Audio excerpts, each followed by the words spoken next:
This is Meech Bold and Buren Records. Tapping in with Do Over Don't. Shout out to the team. BB Worldwide. Where you at, baby? I've been thinking about cash lately. True gun with annihilators. 9-4, been a mad, baby. I don't need about rap, baby. I was born fly, been a bad, baby. Being honest, been tapped, baby. I'ma go like past ways. I could tell the difference, real niggas moving silence. I could tell you people who be lying. What's good, Do Over Don't? Purple World, episode 27. And today we're here with a special guest coming off of a great project that just came out. Great project. I don't even need to say your name because I'm sure most of our followers know who you are. I hope so. that have been following us. Meech Bold. And Buren Records. I hope they know. They should know. They should know. Making waves. What's going on, man? Bro, I'm good. How are you, man? Good? Chilling? Good to catch up? Chilling. I know. No, we just caught up for like 30 minutes off camera. It's good to finally catch up. It's good to finally catch up, yeah, man. bro. But how's everything going? DSM just came out. Yeah, man. It's the post. I'm getting luckily we're going on tour, but it was a little post-depressive album drop. You know Post-depressive? what I mean? Yeah. I don't care what anybody says. Every artist has like that. Once you drop an album, you put in a lot of time. You know what I mean? You hit this rut real quick. Whether it be a day, whether it be a week, it could be 2-3 months, you know, depending. But for this one, it was a nice little like week or two.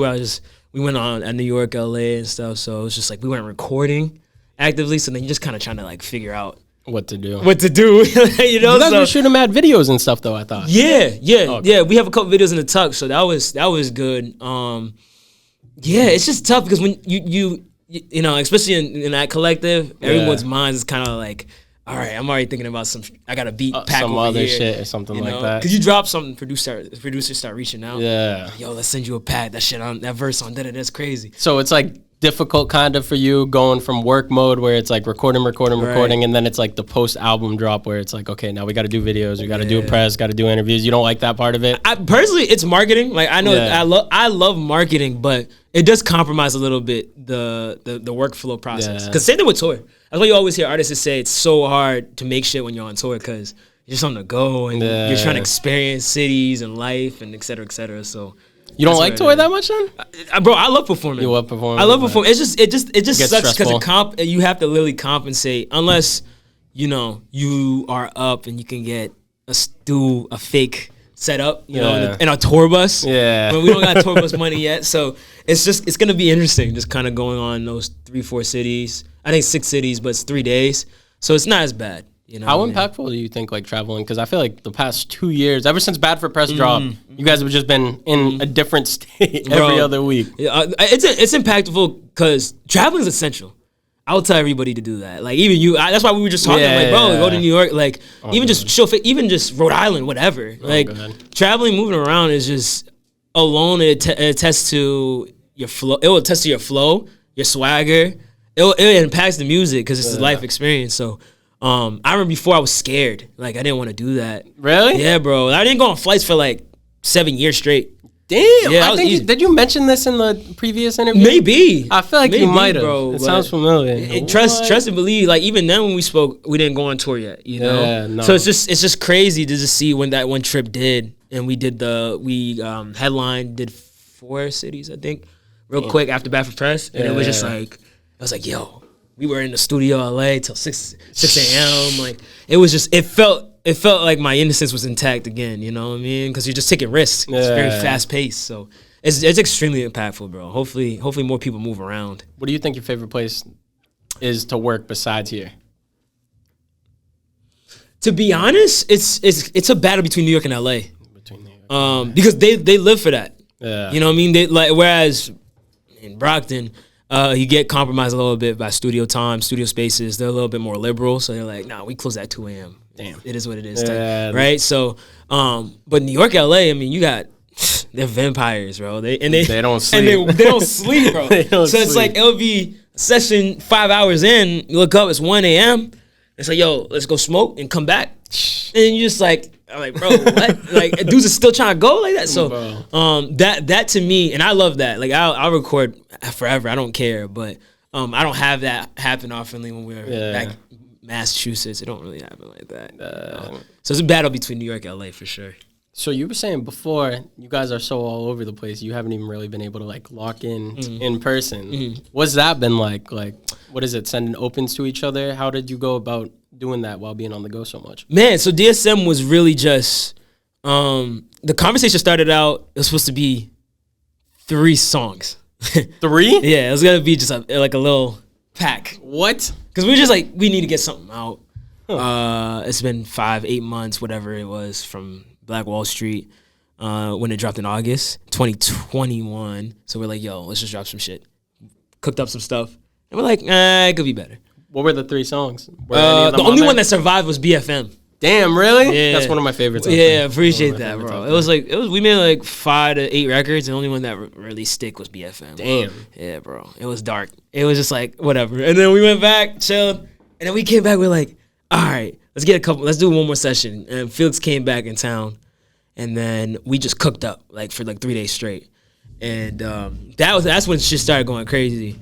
And we got a big bulk of stuff. And then Felix went back, started sending opens, a record. And Lyor would send some shit.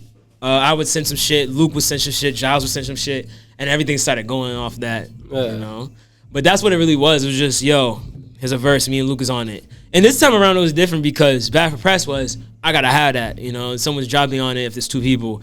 But it was more orchestrated than just being, oh, this beat sounds like Luke and Meech. This beat sounds like Invada and Lyor. It sounds like Giles and Felix, you know? I was going to say, because one thing I noticed, and I think you guys said something about it in an interview, is how the old projects are mainly Bad for Press. It was just all you guys on every single song. Bad for Press was just that. 5 different verses, which I love. But then this one, it was more just like songs. Like the way you said, it was like 2 people on one. Like that song with just you and Giles towards the end. Like, it wasn't like everyone needed to be on it. Even Andrew was only on one song, right? Right. Yeah. That's what I'm trying to say, bro. And it's interesting because I feel that move kind of is what made the reception so far is it's gonna be a brick by brick process, you know. Whereas Bad for Press, things just kind of happened, you know. And knowing that it was a little bit more cohesive, like we're all in this together, I feel like it was easier to champion, you know. Whereas with this one, just like no, it's just them 2, and then it's just those 3, and then it's right, and that to me, I think that dynamic.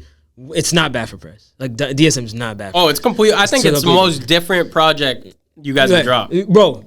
Trust me. I think, and I'm gonna tell you, time will tell it. You know, it's gonna stick. It is. Well, what I was gonna say, there's like a bunch of stuff I want to get in. I'm gonna get into a bunch of different projects during this, but this is the main one. This is the main topic. But I'm gonna be honest. When I first listened to it, like the first couple listens, I was like, this is so different from what I'm used to with BB. Like the beats, I'm like, because I'm kind of used to like you guys always have an old school touch to it. You know what I mean with that? It's like kind of like a classic. I don't know, like you guys have a new sound, but it's always been mixed with old stuff. And I feel like this one, like the beats, everything, it was a completely different blend, but like the perfect blend between the new style beats, but then like the way you guys did the skits on the beginning, or you would have like the sample like in How to Kill a Narcissist, where it was like, oh, should you call him red? You guys did like a perfect blend of that. Like, what made you guys make that shift where the beats are completely different from any other project? The sounds, the way you guys go about it. If you ask me, this is just my answer. I can't speak for everyone. This is my perspective. It was, I feel, Luke that kind of pushed that, and Lyor. Luke and Lyor, naturally. Just that's what they were cooking. That's what they were cooking. So, and that's when I'll give a tidbit to whoever like watches this and then listen to the project. That's when you peep, like just people start songs first. That'll kind of tell you like kind of who was like pushing agendas. Not even like just, I wouldn't even say agendas, but just more so just this is what they were making. Yeah. You know what I mean? So whereas Bad for Press was cook up a beat, play 10,000 beats. Yeah. And then 3 of us would be, oh, we mess with that one. And then they load it up. And then we start writing. And then once you hear a verse, it might get the 4th person to, well, okay, like I want some too. Whereas DSM was just strictly, oh, no, I already came with something. Yeah. Bam. And whoever wanted. And it became a little bit more of a contest, like, who wants it? You know what I mean? Put something down. So I would say that is what spearheaded the sound for DSM. It's to me, it's more youthful, right? It's just more youthful. It's more ignorant. It doesn't feel as mature as you guys other projects. Yes, that's my point. Really there you go. It really doesn't. That's a perfect way to put it. I could be wrong. It seems like you guys have more fun with this than any other one. I don't know. Bad for Press, it seems like you guys had a ton of fun. Yeah, we just wanted some shit to play out loud. Okay. You know what I mean? Because Bad for Press, let's say you play no interviews.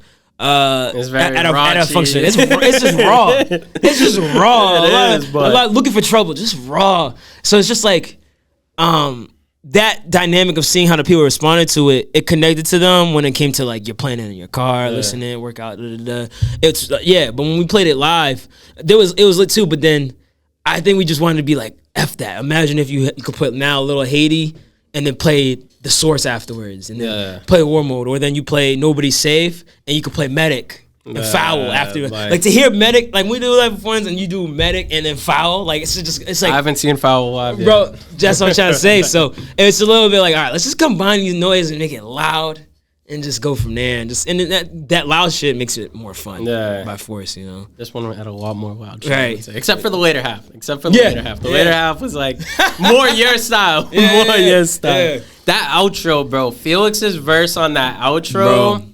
I was like, I had to run it back like 3 times when I first heard the project. Bro. I was like, damn. I'm gonna say this too. I'm gonna make it hot because this we gotta have fun. My hot take is the best verse on that song is Andrew. Andrew's was good too. And this is what I will say. You have to re-listen. As much the way you re-listen to Felix's, I'll be like, yo, go back and listen to Andrew's. Because Felix's is just, I mean, that shit's just gut-wrenching. You know, I mean, it was beautiful. Even when we heard it, we're just like, oh, damn. Like, you know, because he's far.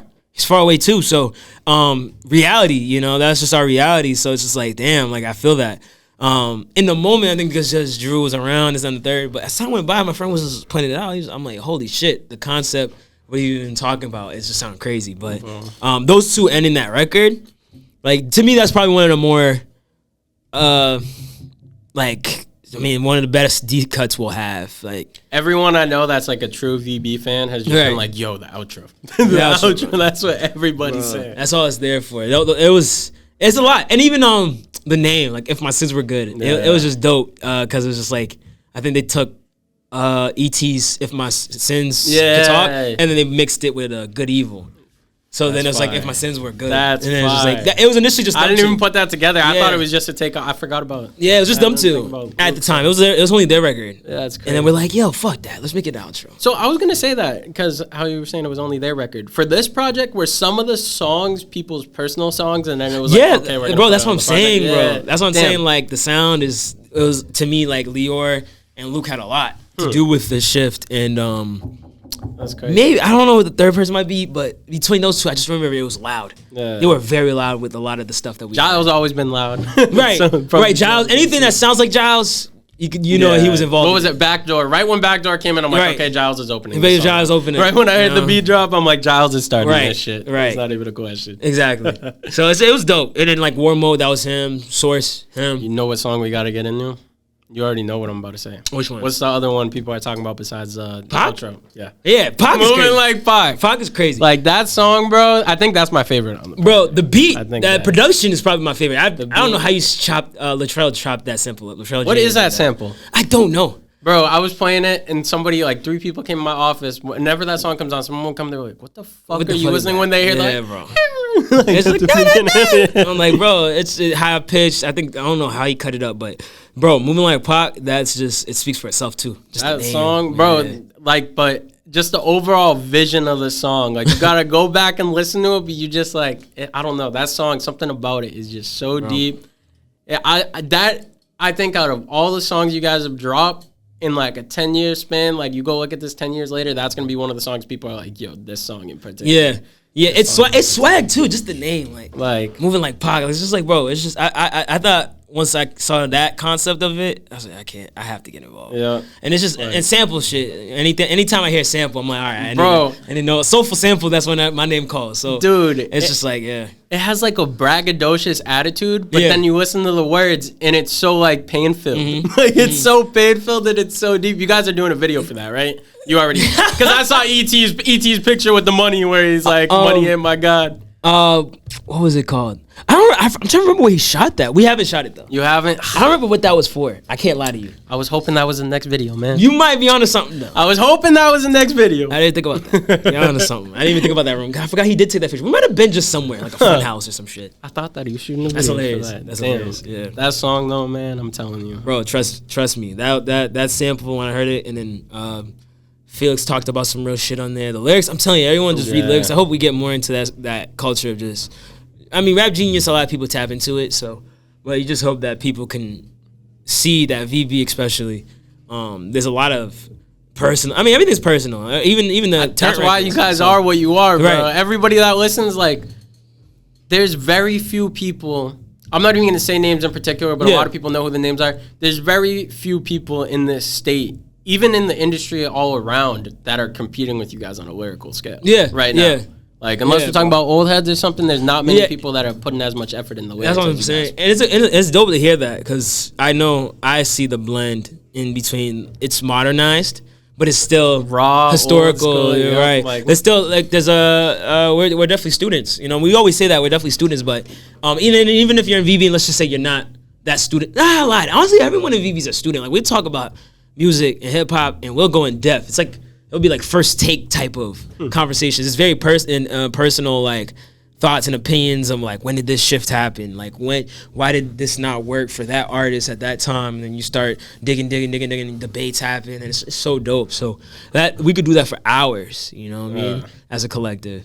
It's crazy. Yeah. It's crazy how far you guys came. Like, I'm going to get into the other projects more down, but like, just seeing, because I remember, actually, I'm going to just say that now. I remember when I was interviewing, or PJ was interviewing you, and we were like, yo, like, you guys had only Mowing the Bend, VB Worldwide out, and you guys were still going by the Buren Boys. And then we were like, when you guys going to drop a group project? And you were making it sound like it was like years down the road, and that shit happened within a year. But it's just so crazy, because like, you guys literally, it was like once a year, VB came out with a song together, and it was like, oh my God, this shit's fire. Right. And now it's like every couple months, you guys get some shit. It's just beautiful, man. Yeah, the future will be interesting, because we're all getting older, right? Time's going, and then also just personal. I just think that's just age. Like, the older you get, the more experience you get. We've gone to certain places, we've done things together, you see things, and then you get to a point where you're just kind of like the agenda will shift a little bit. So like you said, the boys to a record, because then it's like, oh, we should probably look at ourselves a little bit more serious. And long term, does it look good? And it's like, all right, we changed that. And then once we did one more record, and we're like, should we do a group project? Like, everyone's saying it. But the weird thing is too, it's like, it's so hard to kind of make sure you keep your integrity as a collective artistically. So if we say we don't want to drop an album for like 5 years, collectively, like, we got to stand on that. You see what I'm saying? And then that's we can't flip flop, and that's the reason why it's a slippery slope when you see results and responses to shit, and Twitter and like stuff. Like, social media is weird, because then we'll drop stuff and it's like, yo, Buren Records, they're next, right? And it's like, as a group. Then I'm just like, people don't realize you guys got the projects out too. And you have a curator and a tastemaker from Oregon with a popping platform on Twitter saying that. So then it just kind of makes you go like, should we drop another one? But it's not as natural. And that's the reason why it's tough. It's tough to kind of like figure out. The future's gonna be interesting, because right now I know it's just we're gonna load the clip on some other shit, but time would tell, and we gotta just keep on, keep on going. Yeah, that's the thing. You guys really, I posted it on Instagram before, and I've said it too. You guys remind me of a modern Wu-Tang clan, bro. Literally like a modern Wu-Tang, bro. Modern Wu-Tang is the vibe I get. That means we're still what is the term? Like, we can still be in touch with the humans. Like, we're not too. No one's late enough. So like, it's not like we're in a mansion. So to hear it, it's like, okay, we're personable still, bro. Like, I can't wait though, because the way you were talking about keeping everything separate, like with your solo stuff, that's what I think really sets you guys apart. Because like Wu-Tang, everyone was set apart because you got like Raekwon, Ghostface, everyone had their solo shine. But with you guys in particular, most collectives, a lot of them, it's really good when they just come together. But you guys, if you dive in everyone's solo projects, it's just like 5 more masterpieces besides the collective. One. That's what I think really sends. We're lucky. We're lucky enough to know that we're individually can hold our own. And you guys make everything like, there's like subtle differences, but everything's so cohesive all around. Like the way people's aesthetic is, the way album covers are, everything, it just looks so cohesive and so professional. Do you guys have like, I'm assuming you do, like a team above that does all that stuff for you guys? Everyone has their own like individual person they rock with, because the biggest thing is, the artist got to be bigger than the label, like the label. Someone has to have it. And it could be like TDE, you had Kendrick, right? And then Schoolboy came, right? You have people that's able, Dreamville, you have like Jade, Ari, like they're starting to become somewhat their own entity. So that's what we're in the process of. I mean, we have too. A lot of us in our past work, we just mess with who we want to mess with, personally, and it But, still makes sense. okay. You know what I mean? Which just shows you how much we kind of we converse so much that you can tell it has an influence on making sure don't do no dumb shit. Like, you know, don't do no weak ass cover art, production. Like, you could do better. And it's good. It's good to have that as a safety blanket, for sure. Because if we didn't have that, who knows what we'd be making, you know? Oh my God! How did you join VB in the first place? It's simple, bro. It was just literally knowing Felix since I was like 3. So that was it. That was it, bro. Once and he always knew I would freestyle and have fun, and he was cooking up, and I would just come to studio sessions, but I was just hooping in college. I didn't really care about anything else. But I would always listen. I mean, music was everything to me when I was hooping, especially at that time. So it was just kind of it made sense, you know. And then he asked me in 2017, he's like, yo, he saw me working on my own shit. And he's like, yo, like come join type, you know, let's like something shake. And then that was it. 2017, it was on after that. I was probably the 4th member. Yeah. So it's been like 5 years pushing strong. Yo, crazy you say that. Yeah. Yeah, 5 years. Man, yeah, time. 5 years. It's a grind. It's a grind. No, it's a grind. Is. You know, and I think even we were just figuring it out 2017, 2018. And that's why 2019 was just like the special spark to it. Because we had everyone that was good, like Luke, Lyor. When you joined, who else was part of it? At the time, it was just Giles, Shelby, who's a creative designer. Same thing with Mo, and then Felix. Damn, that was it. Damn, yeah, bro. It's crazy. It's crazy because in the moment too, you just kind of it felt good, you know. It felt right, and it made sense. So to see all the dominoes come into play was just dope because you had Ricky follow and just see us take it a little bit more up a notch, and he started taking the production seriously, and then he looks to his right and it's Luke, who's with him all the time, and then it's like, all right, where we're, and then Luke at Lyor, and then it's like okay, the Avengers coming together. Yeah, bro, it's so dope, man. It's like that time of my life I will never forget because it was little things like it happened. All the pieces were just happening, and we just acted it upon everything very fast. And it would literally be like Lyor was in the group. He dropped a song called Mandela, but we didn't know about it until Ricky sent a link, and Ricky's on it in the beginning saying like ha ha ha, talking and shit, right? I'm like, yo, who's this kid? And then everyone's like, all right, we're just watching. And then he dropped another song, and we're just like, yo, and like that's how Luke, you know, everyone. That's how it happened. It's just like we're just watching. And then it's like, yo. And we already kind of knew them mutually, but I'm like, this shit hard. Like, and it just all makes sense. It all makes sense. It's crazy to be, like you said, 5 years and then we're here. Like, it's weird. What does Van Buren mean to you? Like, oh, man. I know that's a hard question to answer. It's always hard, and it changes all the time. It just means a lot. But the biggest thing is just, it's life. It's life. It's a representation of life, for real, just the label, because it's just, there's no limitations, you know. Everyone is very okay. You go up, we all go up, and the world's not like that. You know, it's just sometimes a lot of people, it's greed, capitalism. You know, that's what we live under. So a lot of people just kind of feed themselves before anything, and VB's the opposite. You know, and it's even from hearing unreleased music to ideas here and there, and it's just life giving when you feel uninspired, and it's sometimes. There's moments where VV's kind of like, it's like, damn, is this all I got? You know what I mean, too? It gets weird. It gets weird because it's just like your entire life you didn't live under that umbrella. And then now I'm 19, 20, 21, and I'm just like, okay, like I'm in this thing. What is this thing, though? Like you don't know. So it's still something that who knows, like what VV can be. That's the scary aspect of it in a great way. It's crazy because it's like, there's like phases throughout music, and I feel like even though you guys are like so far in, you're like about to enter a new phase. It's gonna be like any month, a day, it could be fucking tomorrow, bro. Right? You guys are about to enter a new phase, and it's gonna just be like what you guys deserve, and it's gonna be just dope to see, bro. It's crazy because even you saying that phase wise, right? Evolution, like you have to evolve, and you've seen the game. You see the music game, especially hip hop, is fast. Yeah. Like, and especially, for example... That's what's different about you guys, though. Right. You're not the typical fast, okay, we're going to blow up off this song off TikTok. Right. Then we're going to upload a song, we're going to upload an album, and then we're going to not drop again and spend all of our money on stupid shit. Like, you guys seem like the type of people, you're just establishing yourself brick by brick. Yeah. And eventually that whole wall is going to be built. Yeah. And it's just going to stay there. And keep building, keep building, keep building. I remember someone said it best. I'm just a music exec person. But at the end of the day, they said it takes 10 years to make this shit happen. That makes this music sense. shit, it's sense. 10 years. I've seen bro. a lot of people say that. You know, and it's 10 years to make this music shit happen. And that's why you have a lot of younger artists. They usually will just be rapping like, oh, I was doing SoundCloud when I was 14. So it's like, it makes sense. Yeah, and then now they're 23, 24. Literally. It's like, okay.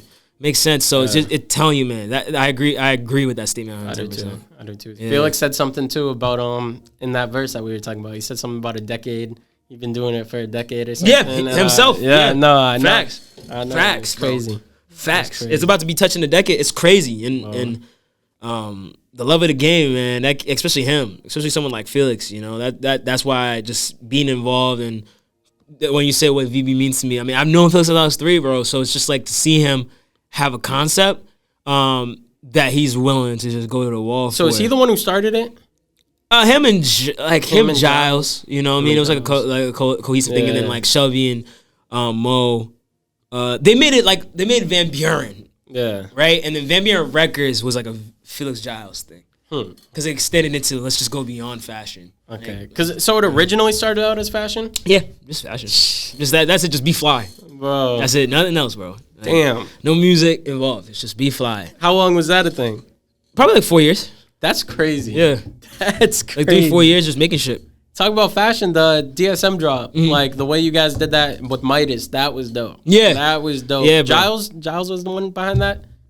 Or am I wrong? That connected us to Midas? No, I thought, didn't he do something? He did with like the merch planning drop of everything? So he did designed the merch it? drop. He designed it?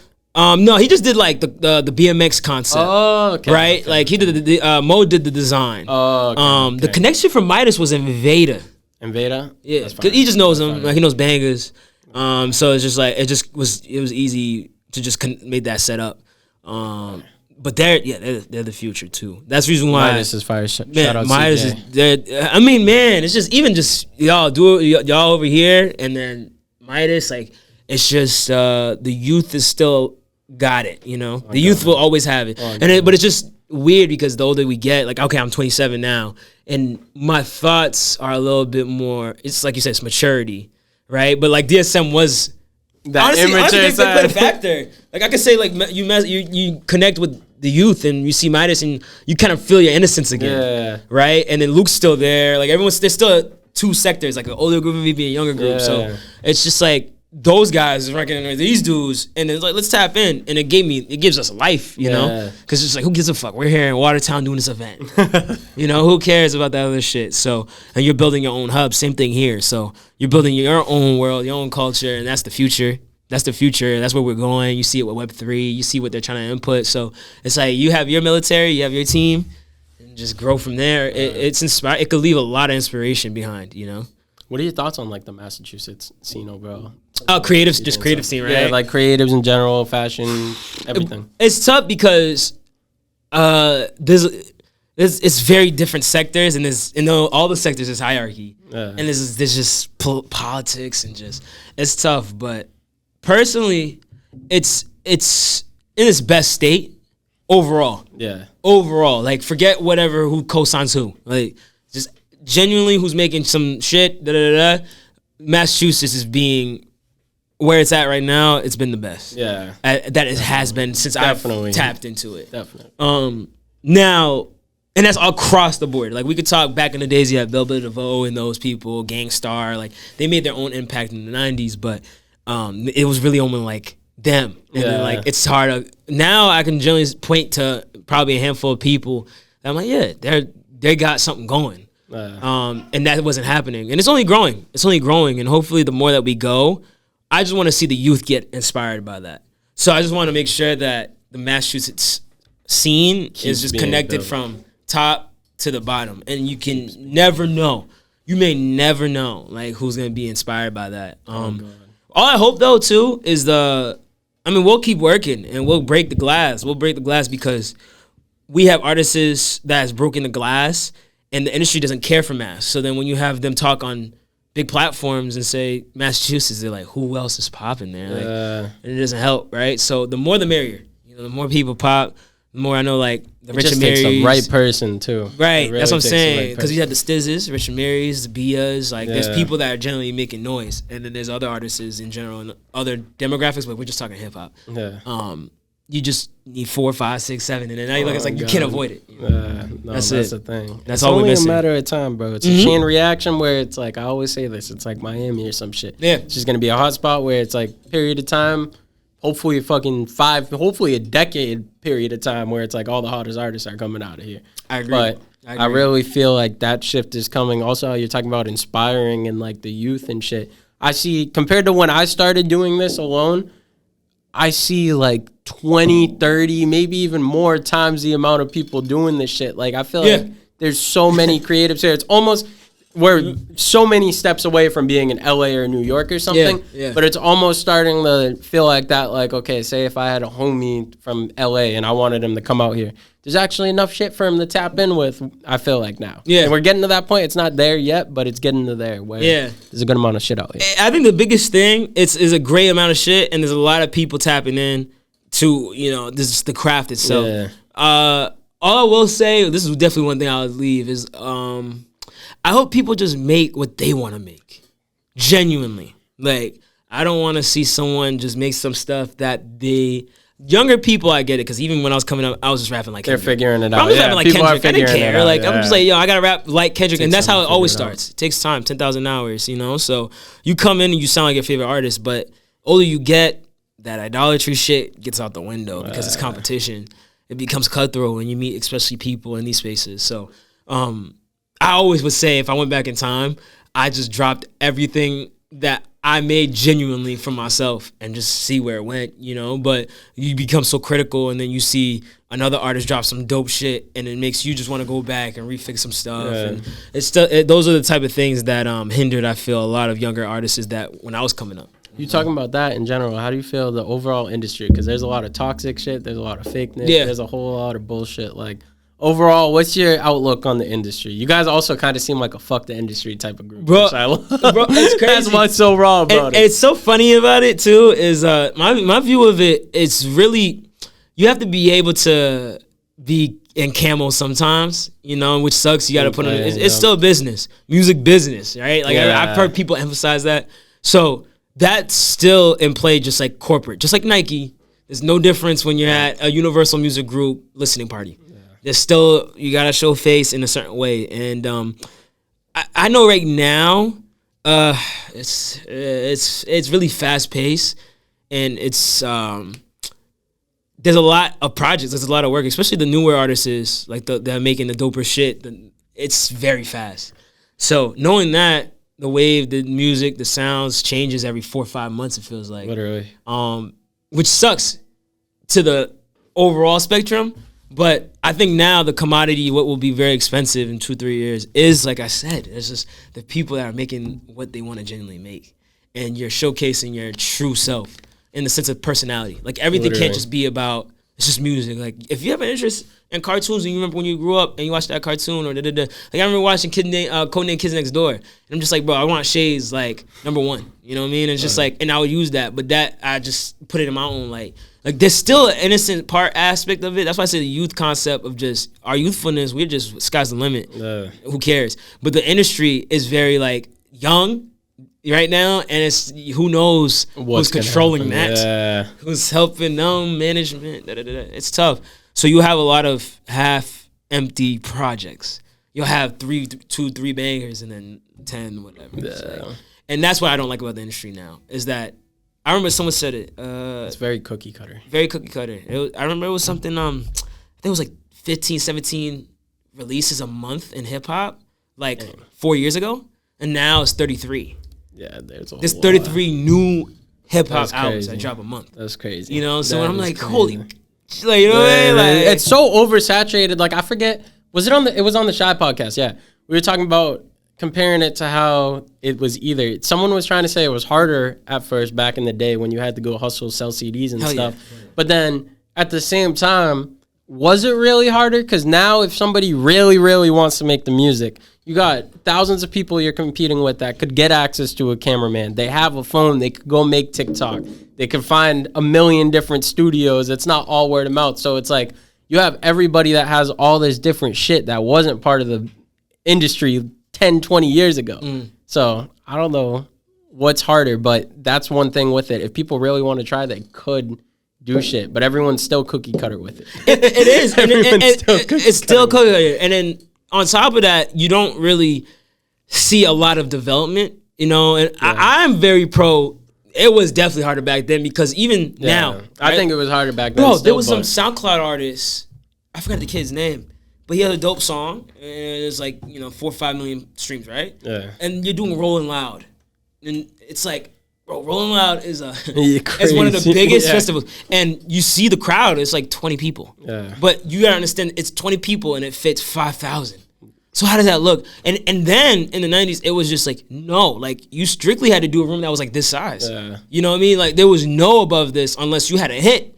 So that concept was just a little bit, which was better. I feel it was better because it's just like development league, right? Just like G League type of stuff. Now you could just basically buy your way into anything too. Bro, one TikTok joint gets you on Rolling Loud in New York, which is not good. Ice Spice, right? You see it, bro. It's crazy, bro. It's crazy and it's scary because like that's just the game, and you gotta take it, with a grain of salt. You can't. I remember at first I would be mad about that. I'm like, that shit's stupid. That shit's stupid.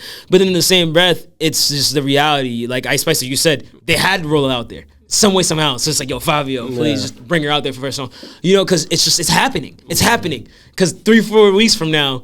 Probably not gonna be talking about it, right? Cotton Candy, like some random ass, and it's like bam, right? That's what I mean though about how it could be. I don't think it's harder necessarily, but like I feel like if you're really like someone like you, if you put you in the 90s and just all of VB in general, I wouldn't be surprised if you guys like in the same time frame blew up by now. Which is crazy to say because there's so many people. I follow you. Like the league that you guys are in, because you got so many people, and there's so much extra bullshit, bro. Like, why the fuck do you want to see what an artist is wearing every day? Yeah. Why do you want to see? Like, I get it, and it's cool because I love the fact that now there's so many different ways you could put out content without dropping a song or dropping an album. Yeah. But also, it's like, okay, say you get to a certain point, now you got to post pictures this day, you got to post TikToks this day, you got to do this, that. It starts to just not become fun anymore, and it's also like, you got to keep up with so much shit. I feel like if you're an artist, I'm so happy I'm not an artist. But even as a media platform, I'm sitting here having to edit shit. I work 12 hours a day. Then I got to go edit for another 4 hours. I'm barely getting any sleep. I'm like, bro, there's so much shit to keep up with. It's tough, too, because you want to know how to express yourself and all those things. Like you said, you make a TikTok. Like, what represents my look, my sound, my brand? Because you see a lot of people. You want to stay true to yourself. You don't want to be doing like VB. No X. VB. That's how we work. Because that's just Brockton builds that in you. Brockton will make you feel like, all right, you got to make sure you be yourself because you'll just get roasted if you're not, right? So that's why I could say in the 90s I get it because like you had Wu-Tang, you had Pharcyde, you had De La Soul. There was so many groups, so we would just fit in that mold. Whereas now, the funny thing is, there's so much going on, it could block out even a DSM release. Because it's like, oh, you didn't hear that new da-da-da-da? Next week. Freddie Gibson, Lucky, right? And it's like next week, oh, Davies. And it was like, bro, G Herbo. I'm like, oh, goddamn. Like, so much shit, It's just every weekend. Hit. And we're not even in the third, the real busy quarter, fourth quarter, like when the big people start coming. So, yeah, bro. How you just mentioned the group and stuff, though, one thing I feel like about your music, and no disrespect to a lot of like younger people, even though you guys are like the same age as me, I feel like so many people can't even like grasp the concepts of your music in this day and age coming up because you got them listening to people like, no disrespect because I know a lot of people like I don't personally listen to them, but you got shit like that where it's like not really any lyric, like it's just generic, you know what I mean? Like that. I feel like for younger people, it's like kind of harder for them to conceptualize. Obviously, you got the people, you guys fall in that like Kendrick, J. Cole type, not to like put you guys in the category. That's what you're saying, but it's like that deeper message type of shit. I feel like the youth, not a lot of them, they might fuck with it because they understand the beats and stuff. They fuck with the vibe, but I don't think they understand what you guys are actually saying on some of the joints. I think I wouldn't say disconnect, but let's say even, I mean, being a student in the game, I remember the biggest thing I heard even from artists, I think it might have been Kendrick that said it. He was working with like Bootsy Collins, infamous funk, creator of funk, damn near funkadelic, and he was just like, yo, if you hear some shit that you don't like, that means you're behind. you know? So when I heard he had the same response too, I was like, what the hell is this? Yep.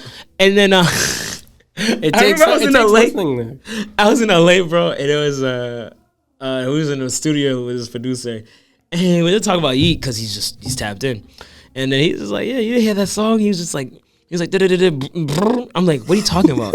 And then he plays it.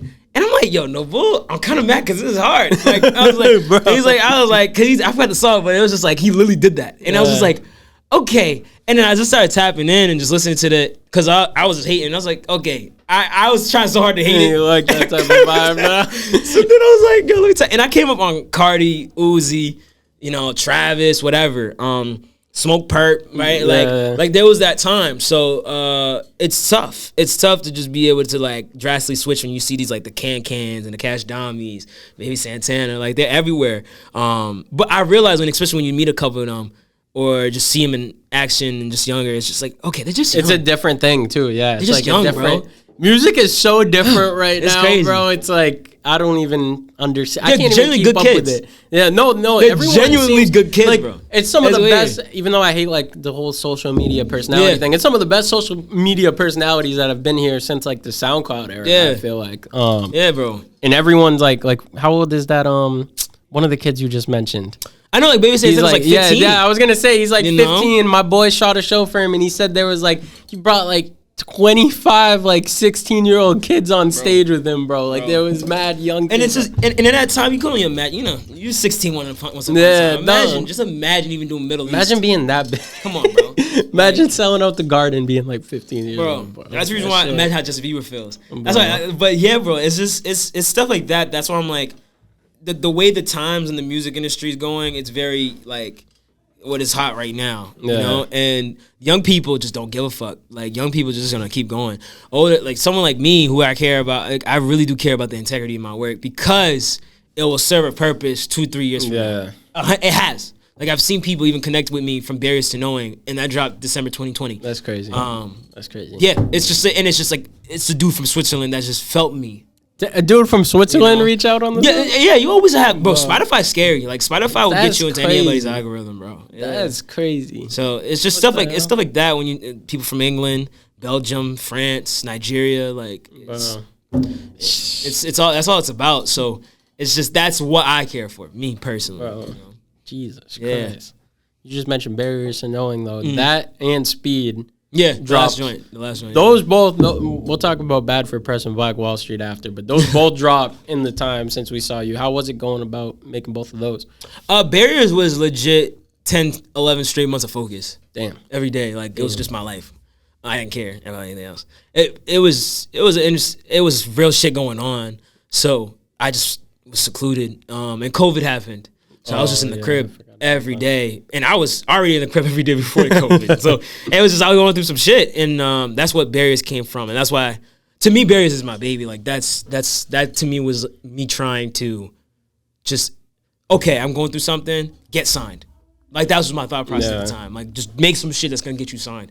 And I, till this day, will stand on, like, bro, I could go to any label and play that top to bottom and be like, you don't see it, like, you know, the type of thing. But that project was beautiful. Bro, it's just, it's art, right? So, like, I would do a play, like, off of that, and a short film. Like, that's how much time I put into it. You guys be tapping in with shit like that, too. Yeah. I forgot about Luke's short film. Yeah, heavy, bro. And that's, I have that interest, Luke has that interest, so there's a lot of us would tap into different things. And the Speed was just exactly what it stood for. It was back for press. Everything was just going fast. And we were just traveling here, traveling there, cosign here, cosign there, party here, party there, meet this person here, meet this person there. It's just like, holy shit. Like, it happened all at once. Day in Vegas, da-da-da. And it was just, all these opportunities that happened was just experiences. And I was cooking up. We were cooking up the whole time. And it was just like, yo, Speed, everything's just going fast. And then the bars where I was more focused on bars, like literally just rapping my ass off. I was like, bro, if Bad President show I'm the best rapper in this collective, let me show you with this. Like, that was my focus, nothing else. Like, I wasn't trying to make records. I didn't give a fuck about that. I'm like, bro, let me show you why I'm the best rapper. I want to see you, E.T., and Luke have a live rap battle, all freestyle. Bro, it's crazy because I'm probably the only one that really will, like, just do it. Really? Like, Luke and them hasn't Luke came up off that, and he just he was focused on records. Damn. It's funny you said that because like last week, the other day we were at rehearsals and him and Ricky were just freestyling. And he's like, damn, man, like I haven't done this in years. Right? You know? Whereas for me, for like 5-6 straight years, from 14 to 20 years old, I didn't have a studio. So then you just freestyling all the time. Damn. For hours, bro. So that's what I do. So you freestyle in the booth more? Or do you write more? That's the funny thing. I didn't until we did LA Trip. Because LA Trip's fast. Yeah. Like the producers, they're used to you going off the dome. They're used to, because they just want to be active. Like, okay, fuck up, clean. Fuck up, clean. Fuck up, clean. Whereas you're just waiting 20 minutes for them to write something. Right? Like, it's so crazy. So it forced my hand especially. And it was great because that was the first time I started tapping into like just freestyling. So last couple songs on speed were freestyles. And then my last Sometimes Pain Could Be a Drug, the last 2 I did where I'll start writing shit and then I'll just go. So I'll come in with maybe and then just freestyle off of that. I feel like that's the best way to go about songs. I agree. I feel like I agree. Even if you just write 4 bars and then you go, because that way too you could tell if it's gonna be ass or if it's gonna be some and you need shit. direction. Like I don't want to just go into a booth and just talk about something. Like, bro, if I'm talking about pain, like if I'm talking about, I don't know, like the wall is purple, right? The wall is purple. Let's focus on that. You know, I don't want it to just be some quick shit. Yeah, but sometimes at least. So those 2 projects, I feel like before, how you were saying you had like 11 months of focus on that one. Before Bad for Press, it was a lot more of, okay, we're working on this. This is gonna take a year to work on. We're doing this. We're only showing our face every 3 months, whatever. Yeah. And then Bad for Press dropped, and it's just like speed. Bad for Press dropped, and you guys have not slowed down a minute. I feel like I haven't gone.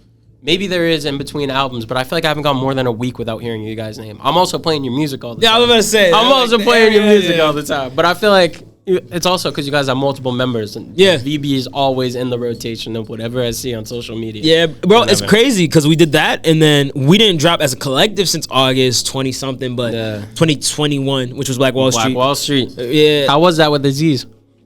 Bro, it was different because that was our first time all together cooking up in LA. Damn. You know? Damn. So that element was just a different beast because we all were just different.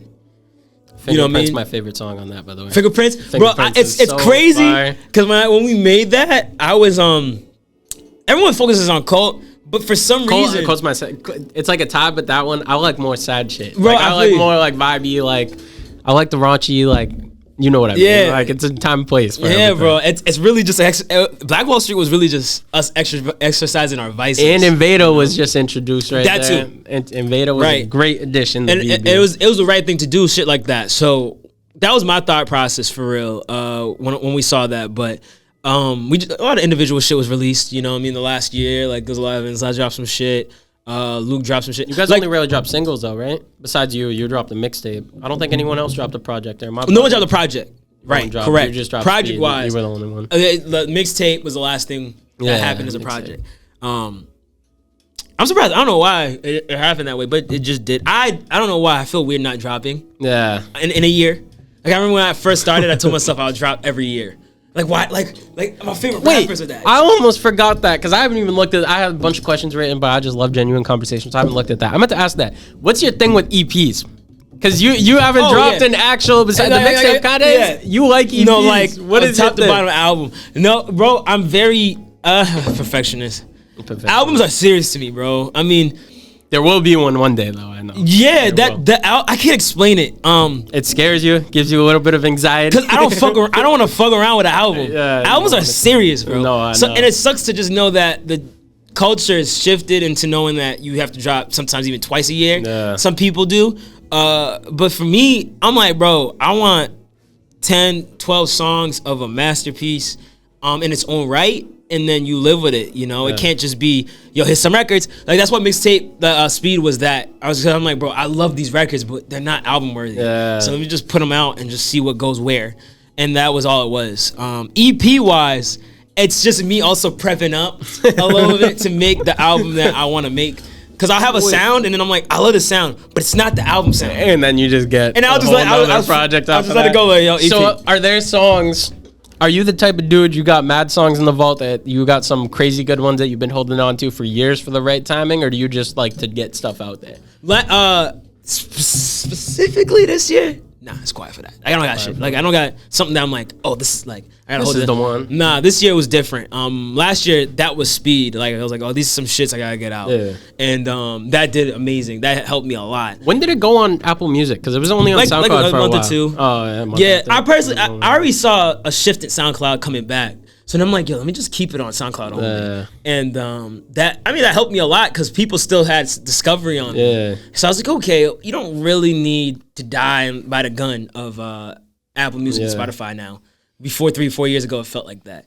When we dropped 9-4, I felt like that. Like I said, I had to be. If you're not on DSPs, you're fucking crucified, right? But now I was like, yo, let me just put it on SoundCloud, and it did exactly what I wanted it to do. Good. Which was dope. And then I just like, let me just throw it on Apple Music and shit. Because I didn't even know it was on Apple, and then I think it was when DSM came out. I was going back listening to everyone's personal shit, and I was like, wait, what the fuck? This is on here now? Yeah, I also like fake didn't promote it. I was just like, I think you barely. I think you posted it one time, maybe twice, and then. Bro, because the people came. The people that came to want to listen to it. It was the people that wanted it. Simple. If it was 80 people that liked it, bro, 80 people liked the album, literally. And it's like, that's a word. Yeah. That's a win to me, bro. For the fans. That's a win to me, bro. Like, if I had 80 people. If 10 people listen to your song, that is a win. Yeah. If 10 people. Bro, it's just the reaction. Like, that's all that matters. And then just building up with them. Because they're like, I'm still of the community. You know what I mean? Like, I'm not.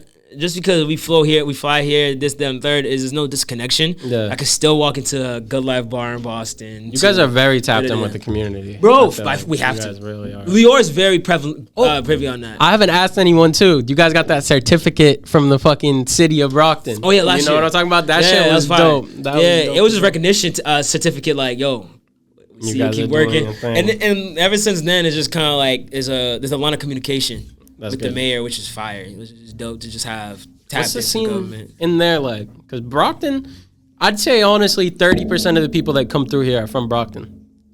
Like, okay, that makes sense. You know a lot of other artists and stuff in there. Personally, the ones that are on my age group, you know what I mean. I think I know like 2 or 3 that are a little younger, but there's a lot. It's crazy because. I feel like I would have to go through your page or something to find them. We honestly don't even have a lot of them on our page yet. They're more recent people that we've tapped in with, but I guarantee you, like, if you were to look at a week of people worth of sessions, like 20 to 30% of them will be people from Brockton. It's weird because I want to know. You know what I mean? But I could definitely put you on. Yeah, just put me on. Cause I personally, scouring through Instagram, social, like, I don't. You're aware of, like, BTL, right? Like D-Defies and stuff? Yeah, that's more so like our age group range and shit. So that makes sense. They make sense. Then we know like MTS, Tubbs, like there's some local artists, local. Outside of that, C4, right? Like I want to get him on here. Yeah, C4, dope. You know, Garrett. You know, he been in Brockton working. So it's just like after that, I get lost. Like I would have to literally know because I do want to know the next gen. I know Brockton High has kids cooking up. There's one of the kids, Paulie. Shout out Sunnyside Paulie. He's young as fuck.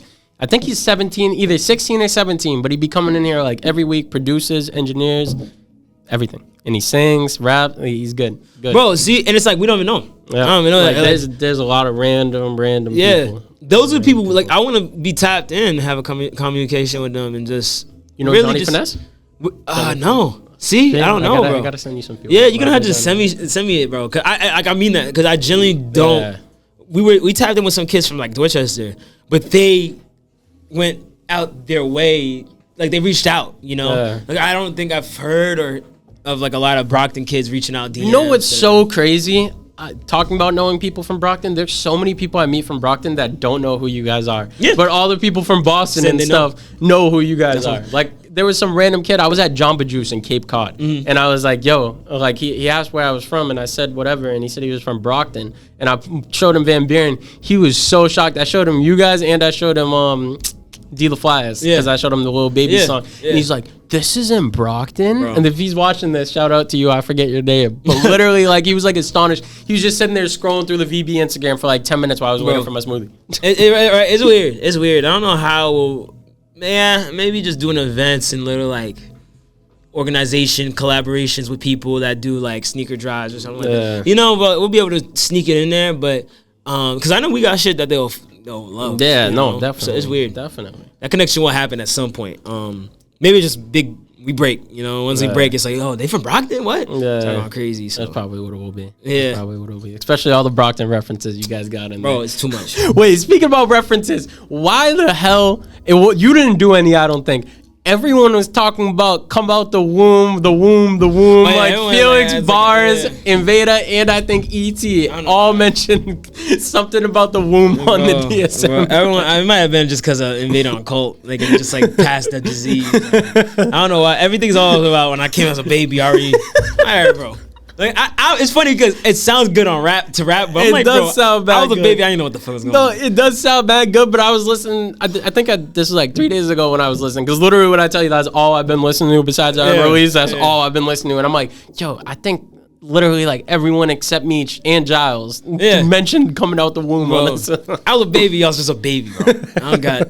I had no drive. Like, bro, Jesus Christ. They're funny, bro. It's just being stupid. Sometimes our humor will show in our some of our lyrics too. Yeah. You know what I mean? Because we're a hilarious group, but we take the Giles, so put some bass in your voice. You sound like a bitch, right? Like there's little things, there's little moments, and trust me, if we let the reins go and really was just like, let's just get weird, like let's just really make this shit. That awkward. Day will come. One project will happen. Hopefully, one of the projects we do in the future is just genuinely like, don't think of outside. Let's just sit in this room and really just be like, what the fuck we want to do? You know what I mean? Just make some shit and just be us. Shit. You know, for a day. Like I want a project to just be like, damn, this is how they are. Like, because sometimes you'll hear it sprinkled out through songs and statements, but I'm just talking top to bottom, like just wickedness. Bro. It's weird. I feel like you guys just do a good job of resembling yourselves in the music. You get better with that project by project. Yeah. Project by project. Yeah, also, too, DSM. That's not the Dover Street in New York. That's talking about your guys' Dover Street, right? Because I was confused about that. Well, ironically, it was in reference to the one in LA. Oh. And then also in reference to our own studio space. It just made sense because we were just talking about, we had to get, like Ricky or we always talk about it, but it was just, we got invited to Brent Five's release party for wasting time. And then we were just like, we had to get fly.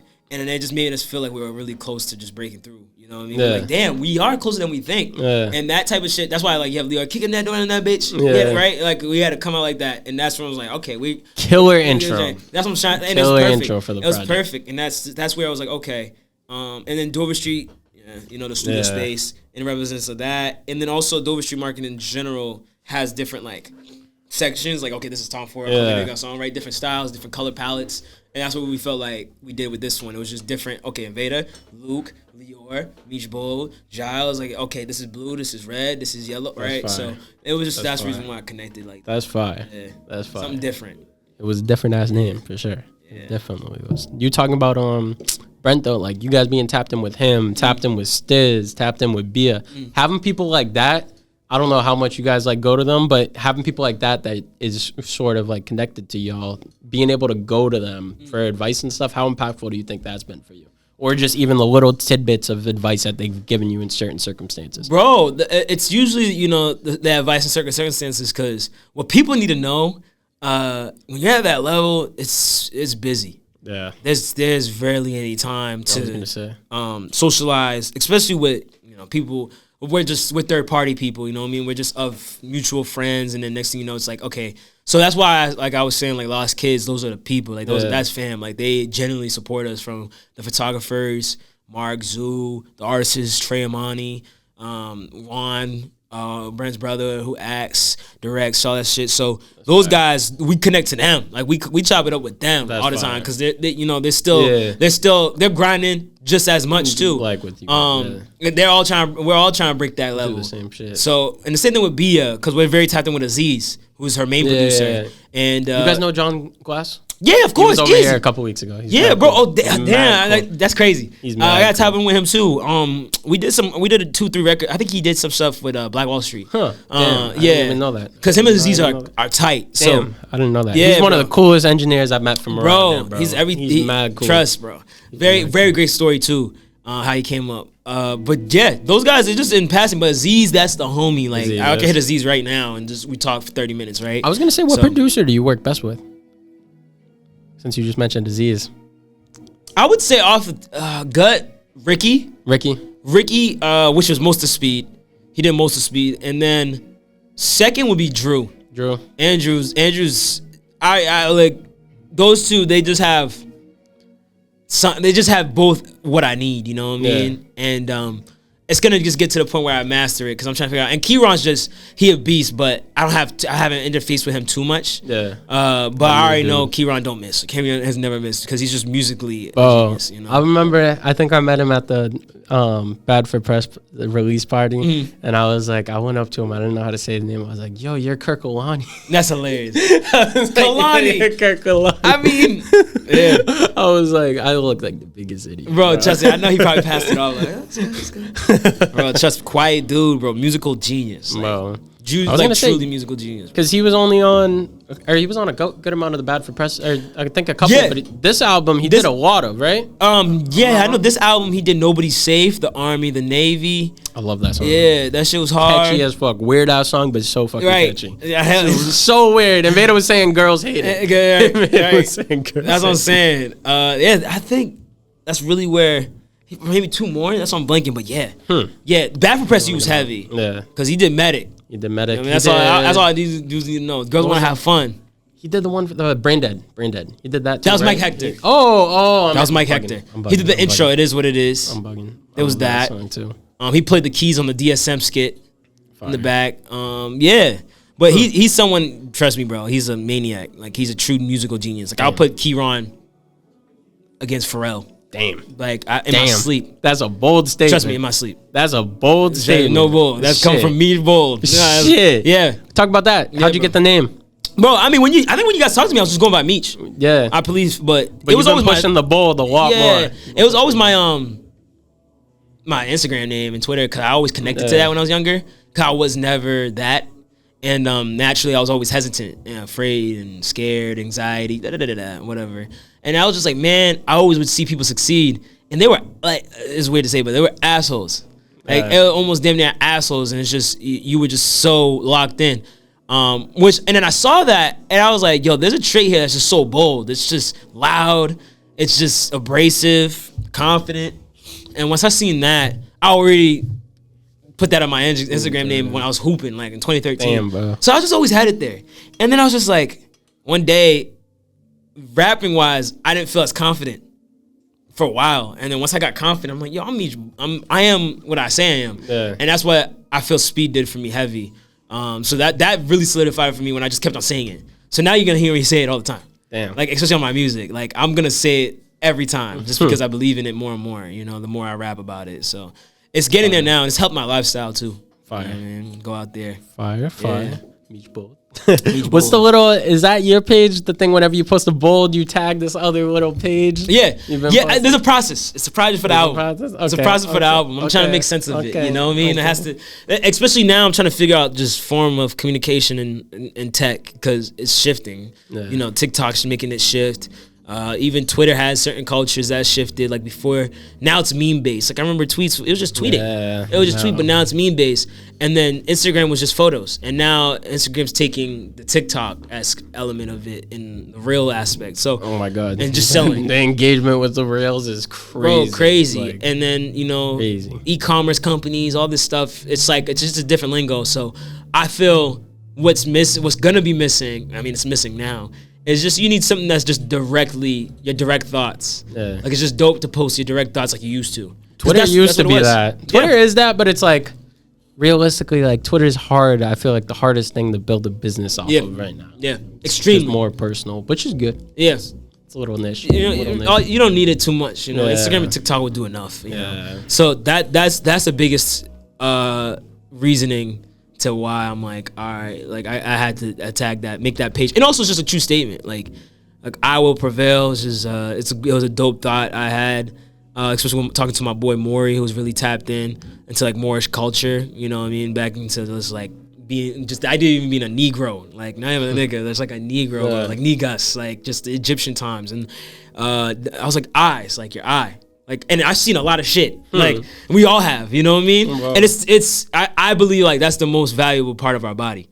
Cause it's just you see a lot of shit, good and bad things you're supposed to see. There's a lot of shit I wish I unsaw, bro. Like that's facts, you know. That's and facts. You stay being deep, bro. Stay being deep, bro. Trust me, I wish I was ignorant. Like sometimes I just wish I was in here and just like sipping a 40. Like it's just like I don't care. Like, but it's just 99% of the time I want to feel good. So then I'm just like that doesn't make me feel good, so I don't do it. And that's really it. So it's just what I see in social media. That's all we do, bro. Our eyes is like the most worked muscle on right now. So it's a weird time. So I'm like, that's why I want to be able to make sure bring some purity back into it in my own way, you know? Yeah. Damn. Talk about, because we're a little bit over an hour and I know you got a rehearsal. Yeah. What's some like future goals? I got a couple more questions after this. I got like 2025. I'm good. What's some future goals you got? Like you and the collective all together?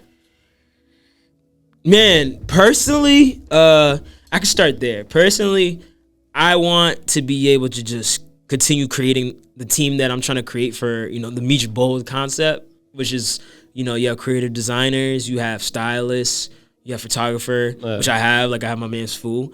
You know, we've done everything, and then there's just the stylist aspect. I'm pretty sure I know who I want to go to for that, and just try to create what I want to, you know, conceptualize with myself. Really just master the art. You know what I mean? That's the personal goal. Like the whole focus here is to be able to just intertwine everything from tech to, you know, real life shit, you know, health shit, just life, you know what I mean? Video games, like everything that I have interest of, I want to be able to intertwine it with what the art is gonna be. That's fire. And that's gonna show a lot with my influence and just cover arts, merchandise. I was gonna say the speed was like a video game type of shit. Right. You know what I mean? So it's things like that, and those are the inspirations that I'm like, I gotta be able to continue to pull and grow upon to be able to express right to the public. So my focus is just to be able to have a classic, bro, and just make art full time. You know, whether that be the sooner the better, you know, and just have a situation that allows me to be able to just focus on the music. And if time will tell, which I feel it will, you know, segue into other elements, you know, filming something that I'm very, very, very, very big on, because I feel like it all intertwines with each other. It does. You know? It does. So that's something I want to be able to get into a little bit more, is just studying film. Just studying the concept of directing, studying the concept of just the culture in movies. How do you make a great movie? How do you have a great connection with a lead character? And like, just that concept alone is just a lot. That's cool. So that's what my biggest thing is, to be able to make art full time and then create that, be the best artist I can be. I personally care for a cult following. I don't care for a Grammy. I don't care for that. I want peace of mind, and I know that type of shit. I can't speak for other dudes in VB. There's some dudes that want that. Trust, you know what I mean? They're hungry for that, and they're going to do that. But for me, I know I just want a cult following. I want to talk to who I want to talk to, and they'll know I'm talking to them, you know what I mean? And that's connected to even me and y'all, you know? That's like just because of something like that. I could have done fuck, swag, bitch, perk life, I'm perky, right? And it's just like, nah, like doing what I did allowed us to have a genuine conversation even today. So that's the personal, you know? And then for the VB, man, it's become more than just be a lifestyle, you know? Push the culture forward. And the culture has to get out of what it's probably currently used to. Yeah. And that's why we're here. Like, that's just that simple. Just to keep powering on, and we're gonna do that with our individual shit, with our videos, with future ideas. Even we always every single time we're in like normal convos, TV show concepts. Like, trust me, bro. When I watched the Wu-Tang show for the first time, bro, and I think one of you guys tweeted it, something about there's gonna be a Van Buren. Felix did. I saw that tweet. I was thinking about that. I'm like, bro, in like 10, 20 years after, like, you guys are fucking like old and wrinkly, and we gotta let it out. Old ass. Air it out. I need some grays before we start doing that. Or even fucking a documentary, because I'm sure you guys have a lot of stuff. Yeah, it's heavy. Like, even we did one recently with Uprocks, just like a new. It's called like. I saw that. It was like a short one. Yeah, right? Smooth little 5-minute just introduction thing. But it's stuff like that. Like, we want that, skit TV shows, dramedies. You know what I mean? Like, we have a buddy cop TV show thought right now. I'm dead ass. It's called Felix and Felix. And then we use Felix and Ricky because they're brothers. You know, shit like there's a lot of concepts. And then we want a VV show, and just kind of like what Atlanta's even done. But we want to just relate it to our own personal experience in the music industry, because what they show in Atlanta, it'd be real. Like, it really be real. And sometimes The humor we have is hilarious. Trust. I need to. My boy just had the Chief Keef Bitch Wear song. Yeah. He made the beat for that. Yeah. That was on it the other day. Yeah. That's it, bro. I remember that. Yeah, it was like the 3rd episode. That's crazy. That's crazy. Yep, trust, bro. Atlanta tapped in. That's fire. So that's where I think that's where I know the group will go, because music is it's evolving and it's becoming to the point now, bro. A lot of artists aren't artists. Yeah. You know what I mean? And when I see artists like Frank, Solange, Tyler, Ye, you know, got artists, but they're past that now. Yeah, they're doing so much other shit. That's what I feel like too. Is how there's so many different things about you guys that make you stand out from everybody. But me and PJ, that's what we were so fascinated about.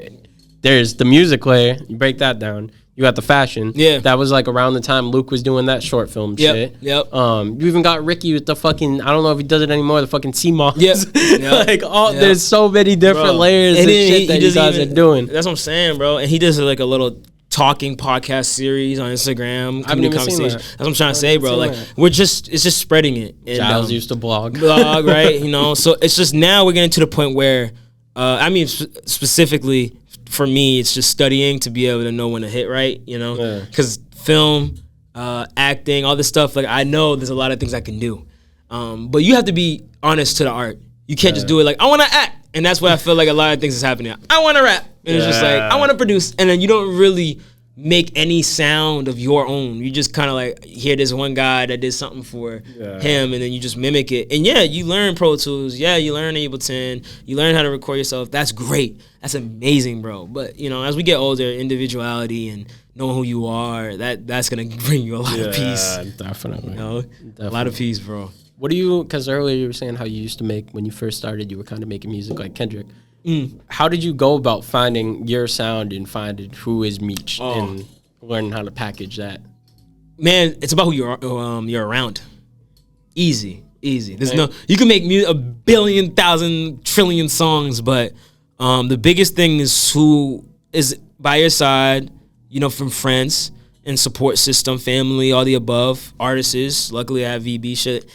And they were able to tell me, like, you know, okay, like, you're starting to find something, and you'll do some weird shit, quote unquote, right, and play it for somebody, and they're like, yo, that shit's, there's something there, and then it makes you just believe it in more, right? So having honest opinions and true, genuine, like, friends and obviously family members, loved ones that just want to see you grow, they're gonna give you the honest truth, and that's all you need. Honestly, that's what I needed, and it allowed me. From VB has been like that the most for you.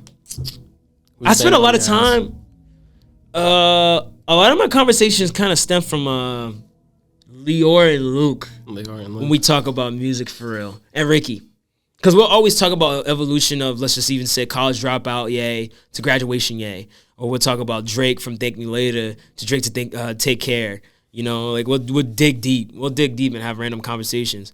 And just like, damn, where did this evolvement happen? Oh, it happened with this record, record 8. Remember that? And then we just go into detail. And it makes you become a student. Damn. You know? So the repetition of just obviously working, being in the studio, and then studying, heavy, having all those thoughts of you guys seem like you have so many conversations about how to improve. It's crazy. It's many ways, but it has to be consistent. Yeah. You know, you can't just do that for a week, too.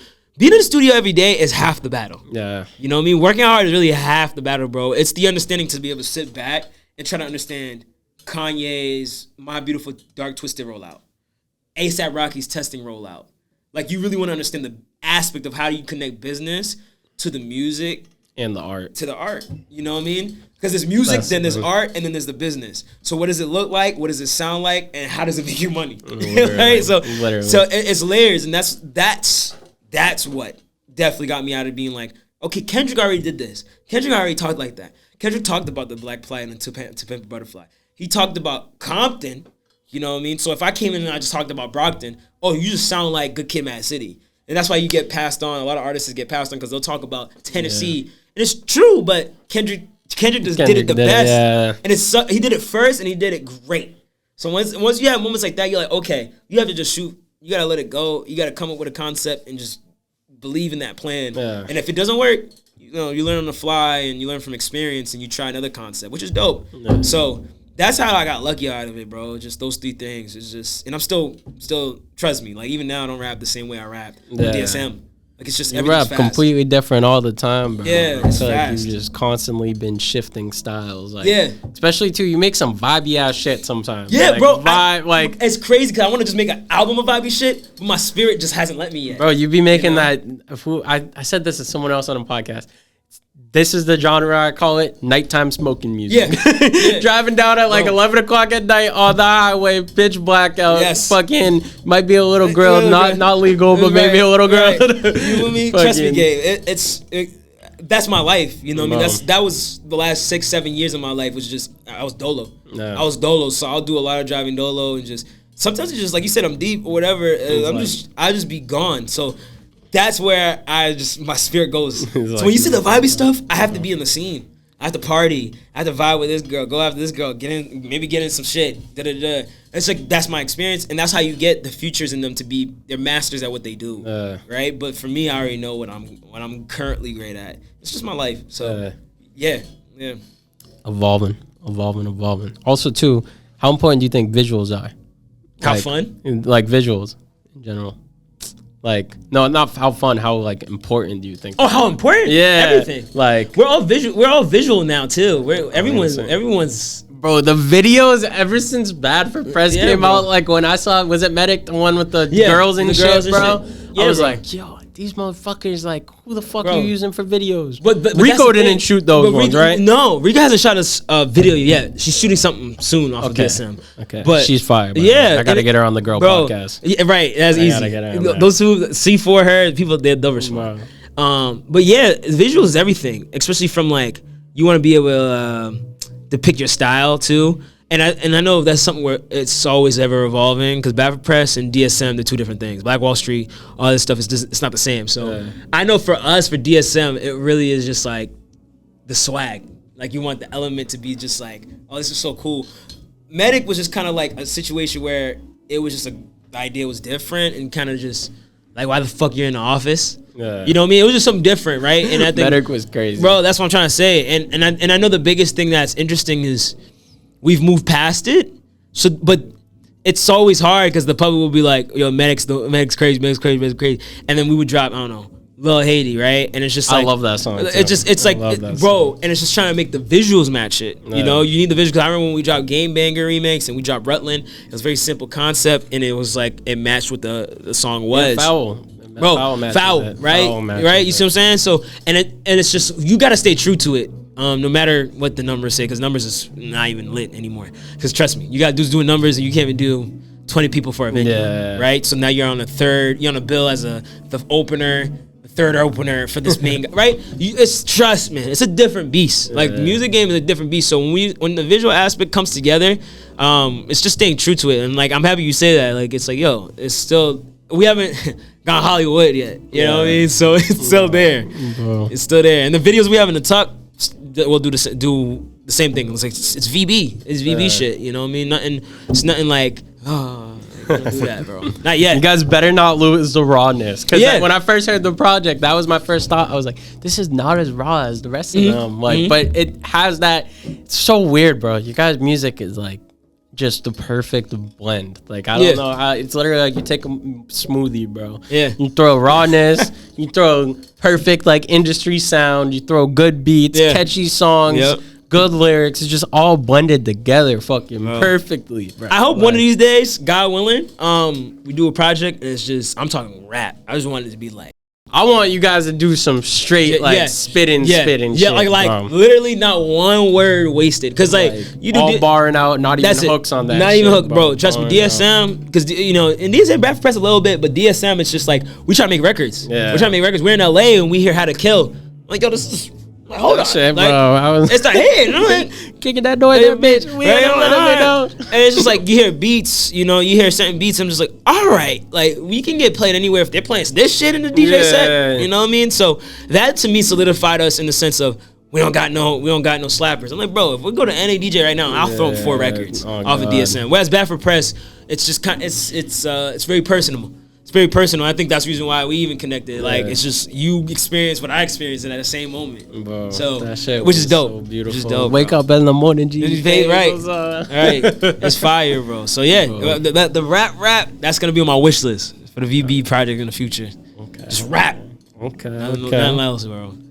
This is a new question that I wrote for today, and this is probably gonna be the last one because we're already at an hour and 20. I want people to watch this whole thing because this is a lot of gems. You have to clip it up too. Trust me, I'm gonna put the little reels and fuck the TikTok algorithm. I hate the fact that I have to do all this shit. I wish you guys would just watch this whole thing all the way through, but we're gonna cut this up so you could see the hidden gems.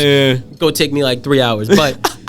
Out of all the work you've been putting into this shit, and even just from the conversation that I had with you 2 years ago, me and PJ, like, you've grown so much. Do you think your 10-year-old self would be proud of where you're at right now in life? Oh, 10 years old? Hell yeah. 10-year-old, even 15-year-old self. Yeah. Like, you think you would be proud of yourself? Trust me, 18-year-old Meech is like, damn, you moving like, all right. Like, because it was, I'm not moving in anybody's box. Anymore. You're just doing your own I'm just doing me, and that's probably like 2-3 years. I feel like maybe even Back for Press helped with that. You know, trust me, man. A lot of this shit saved my life, man. In the sense of just like intention. Like you have to wake up every day and be able to want to do something. But at the same time, we can't be ignorant to where we live. And 10-year-old, 15-year-old Meech is just like, yo, it's one thing or die.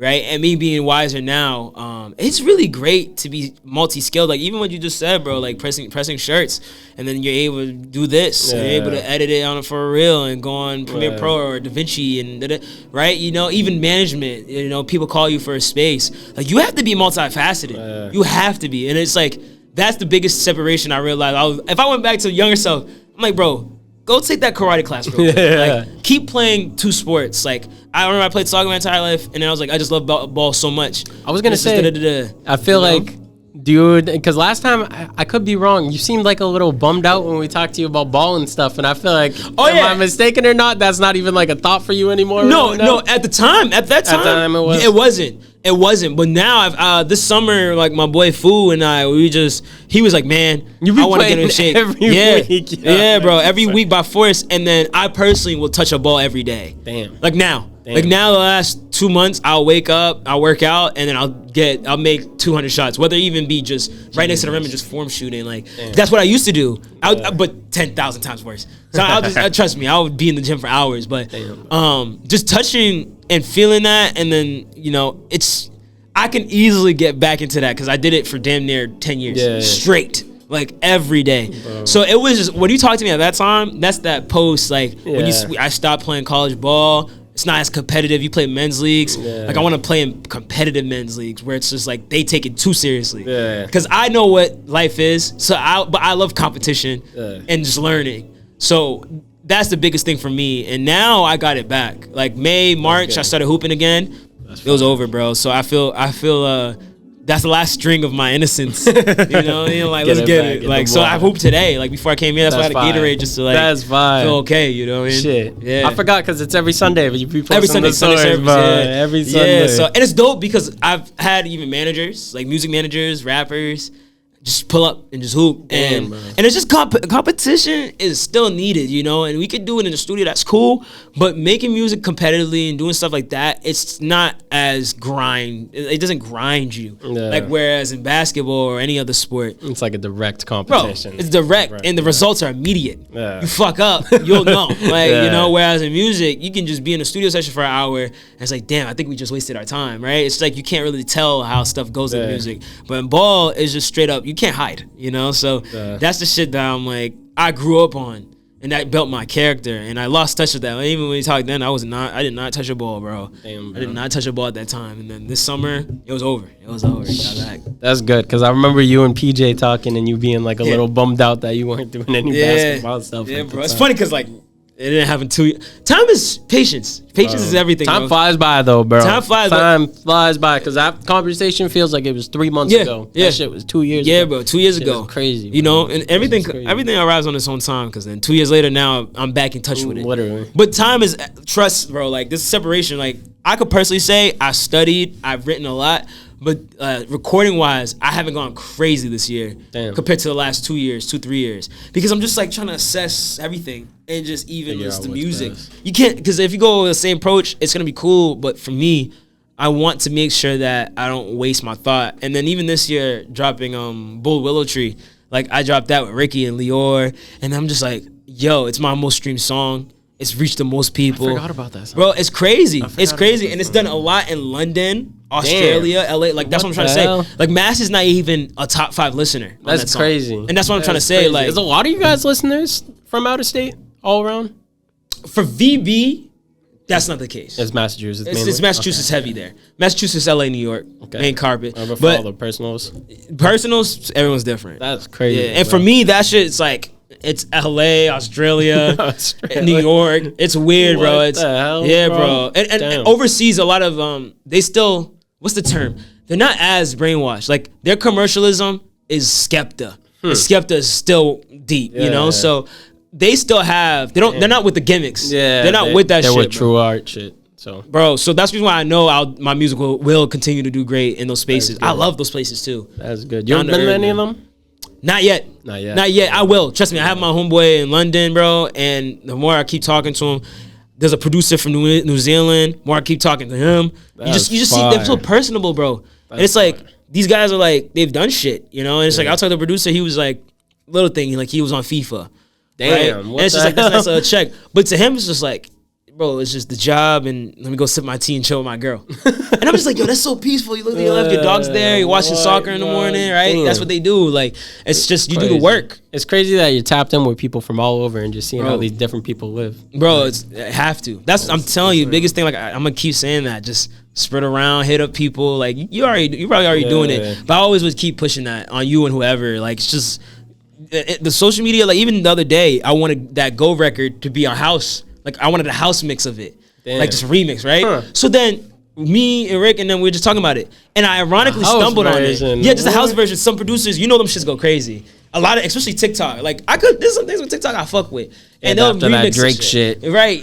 You know what I mean? So, and sometimes that could break a record. Okay. So then I'm like, all right, let me just hit this, find, search. And at SoundCloud, I stumbled on it just because I was listening to music for like 2 hours straight. I was just listening to house music. I'm like, who's hard? This shit, it's cool. And I heard this Music Soul Child thing, and I said, this is crazy.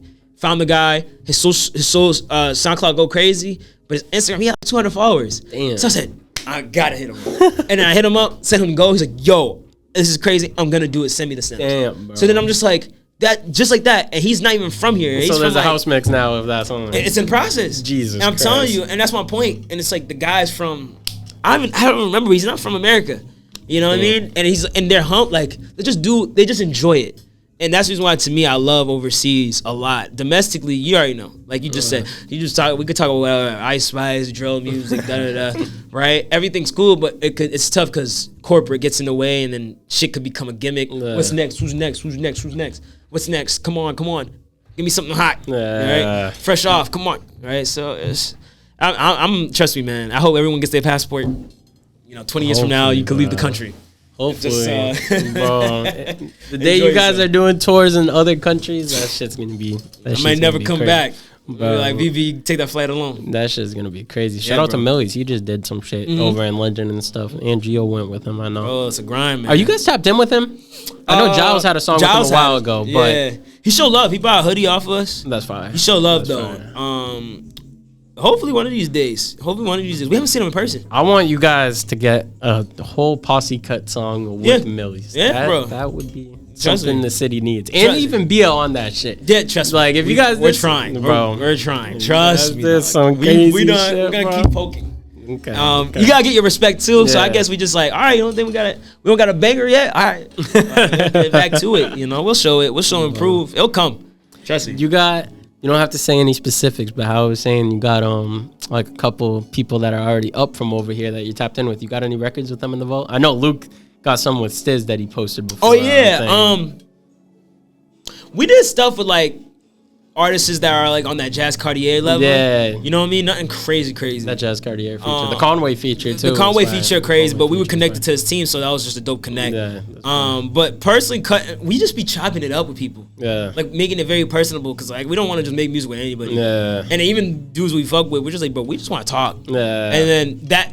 And I don't care. That's our formula. Like, VB's formula, it will never fail. Like, we just care about the conversation. Yeah. We talk, we build, we joke, we laugh, we debate, we da-da-da-da. That's fine. And then even if there's no music made, it's like, all right, word, have a good night, man. And then we see him again 2-3 weeks from now. And it's like, yo, let's make a record. And then boom, right? And that's how Luke got his shit happen. Like, it was just like that, bro. No forcing the issue, man. That's hard. Just keep it real. See, real. The energy still, music won't, that's why music won't ever die. Like, the concept is still real, bro. It's still human connection. It's still chemistry that needs to be involved. It's what it is.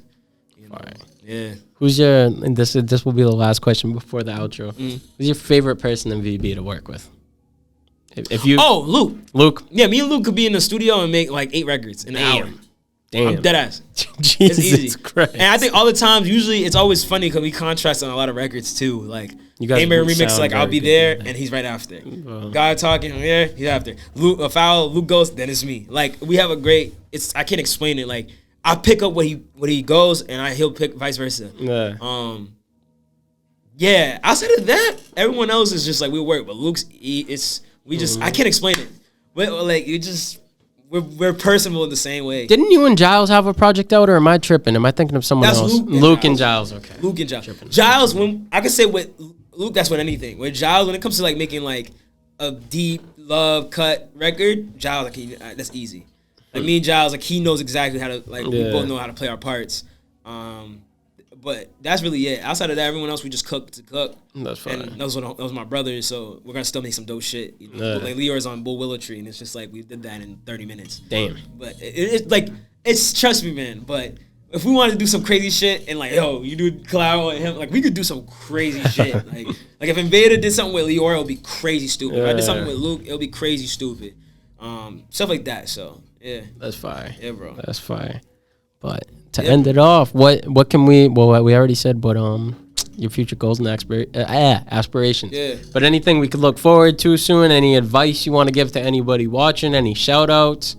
Anything we didn't mention? Look out. First one. Look out for. We're going on tour. You know what I mean? I forgot to mention that. Yeah, I mean, now we're here, right? So we're going on tour. Culture Presents. Shout out Ty and the team. So we're going to 3 cities: Philadelphia, DC, New York in like a week or 2, and then we go back west in November 8th, 9th, 10th, I believe. LA, San Fran, Portland, and Seattle. Fire. Right, so we do that, and then continue to push DSM. We got a couple, 3 to 4 videos in the tuck, right? So it'll be good to add a little bit more character to the project with the visuals. And then just kind of keep on pushing it out till the end of the year. See, let the cards play itself. Someone drops, ready to drop a single or something for sure. But this year, I would definitely say that's currently. Anything could change though. Right? You already know how that goes. And now, trust me, 2023 is gonna be very dark. And that's all I will say. Everyone get locked up. Everyone get locked. You gotta get locked in that students winter because that's gonna be crazy. And then just shout out VB, shout out Do Over Don't. You know what I mean? This is a beautiful thing that I've seen. You know, last two years you've been working on spearheading it, bro. Keep going. You already know we always be talking to DM. Whenever you hit me, I respond and I'm just happy that you're still doing it. I appreciate it. Trust me, man. I appreciate it because we didn't have this conversation. Even just getting to Bad for Press, like that's 8 years to get to that point in VB. Christ. You know what I mean? Yeah, so it's just 2012, y'all together, and then we just stuck together on a personal level. Yeah. Like you said, bonding, It's factual. It brings everything. The personalities need to be meshing. Oh God. Before anything. Oh God. Before creativity. Before any art, before any creative. Any shit, bro. Because this shit will blow at any moment. So. It's just that's the biggest thing. Shout out to y'all, and then just shout out to Brockton, and yeah, man. I think I feel like shout out DSM. Shout out DSM. Stream that shit if you haven't already. Share it. Tell everybody here. If this is your first time ever hearing about Van Buren, Get out of whatever rock you live under. Yes. Like literally. Trust me, bro. Literally. Yeah, man. But, Yeah, man. I appreciate it. Hell, I got to double back around when I have something. I actually have something to promote. Bro, Easy. nah, you gotta come back. Easy. And we're gonna be the first podcast that has every single member of Van Buren on you one do that. thing. I'm telling you. You do that, I'll give you $100 myself. I'm telling you, bro. It's a hard job. No, you're gonna have to give me $200 if I get Mo to come in the interview. Bro, trust me. Like that's why when it gets to that point when you see everyone, bro, I'm gonna make it happen. I'm gonna make it happen. Trust me, yeah, will. I can see it. I'm gonna make it happen. Shit, I might have to even get Stiz in that shit. Don't worry, bro. Trust me, aim high. Grind mode, bro. But thank you for doing this, man. This was a good sit down. A lot of hidden gems in here. Good to catch up with you after 2 years. I'll be back. I'll be back. Definitely cook up. Nah, I know. We got to get Invada on here soon. Yeah, too. connect with the game, bro. We're gonna go person by person. We'll spread it out a little, but we'll give you some VB fun again. But say your Instagram real quick so they know that. Oh yeah, follow you. Follow me on all platforms: Instagram, Twitter, TikTok. Meech_bold. Very simple. Meech_bold. Hit me up, man. Just show love. I'm always a message away. I got time. You know what I mean. For now, at some point in time, I'll probably go idle and just lock in and shit. But please, just hit me up, man. Easy. Well, make sure to follow the man. Make sure to follow VB as well. Yes, also, sir. make sure to follow us. Hit that like button. If you stayed here until the end, it's not active yet, but I'm gonna give you guys a 15% off merch code that I'm gonna make perp15. I haven't activated yet, but perp15. Thank you guys for watching the whole video. If you did make it all the way until the end, also go cop some merch and cop some DSM merch. Yes. I hate this infomercial shit. I'm sorry to get this all out of the way at the end, but make sure to smash that like button, subscribe, check out all their no, there won't be a new music video out unless you're dropping one. This is coming out Wednesday, so there won't be anything new from BB this week. There won't. All right. All right. So keep running up DSM, keep running up all of Meech's projects. You know the vibe. End of conversation. Niggas done step on my last shit, I'm going bad shit, eating my plantains. Niggas be moving so basic, I put that shit on my watch and my main thing. I kept my anger in silence, now we got by and hoping to move change.